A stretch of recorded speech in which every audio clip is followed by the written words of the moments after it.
Hello friends, welcome to my new blog. आप सभी को राधे कृष्णा। आई होप आप लोग अच्छे होंगे, स्वस्थ होंगे और खुशहाल होंगे।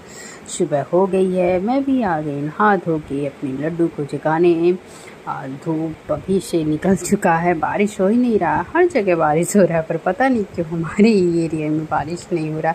वैसे भी आजकल तो मोहल्ला वाइज बारिश होता है, क्योंकि बहुत जगह बारिश हुई है, बस यहीं पर बारिश नहीं हुई। अगर बारिश हो जाता तो थोड़ा ठंडा मौसम हो जाता। वैसे तो हम लोग के लिए थोड़ी दिक्कतें बढ़ ही जाती, क्योंकि इस टाइम काम चल रहा है, पर कोई ना, ज़्यादा ज़रूरी बारिश है। मैं भी नहा धो के अपने लड्डू को नहलाने, लड्डू को स्नान करा के फिर उनके शरीर को पोंछ के मैंने कपड़े पहना दिए।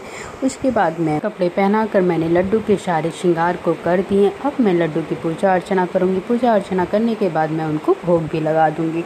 उसके बाद मैं भी आ जाऊँगी गर्म पानी पीने और नाश्ता कर। आज मेरे घर बनेगी घुइयाँ की सब्ज़ी, चावल और रोटी, क्योंकि मेरा बहुत दिन से मन कर रहा था खाने के लिए। तो इसीलिए मैंने मम्मी से बोला कि घुइयाँ की सरसों वाली सब्ज़ी बना दीजिए। अच्छा लगता, पता नहीं क्यों इसमें उसकी भुजिया खाने का मन नहीं कर रहा था। तो मैंने बोला मम्मी से कि मम्मी आज घुइयाँ की सरसों वाली सब्ज़ी बन जाए, क्योंकि कभी कभी ये भी खाना अच्छा लगता है।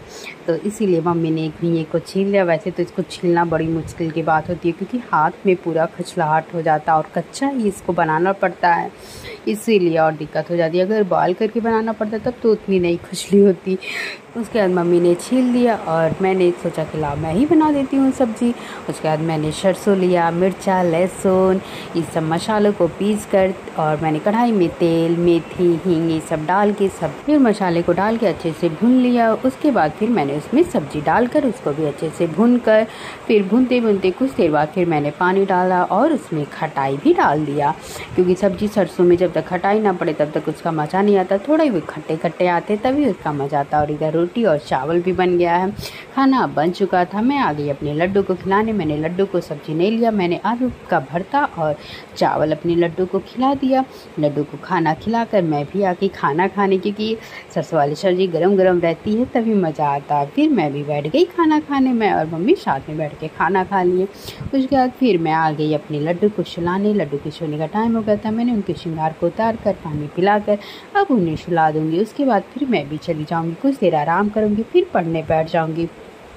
और इधर फिर शाम हो रही थी तो आ गई मैं अपनी लड्डू को जगाने। लड्डू को जगाकर उनको भोग लगाकर फिर मैं उन्हें बैठाई रखी। और इधर देखा कि तहसिया बाबा, आप लोग बहुत लोग जानते होंगे तहसिया बाबा, आज वो जा रहे हैं। उनका मेला लगेगा, हर जगह कहीं ना कहीं ज़रूर मेला लगता है इसका, तो जा रहे हैं। तो मैं भी आ गई तहसिया बाबा को प्रणाम करने।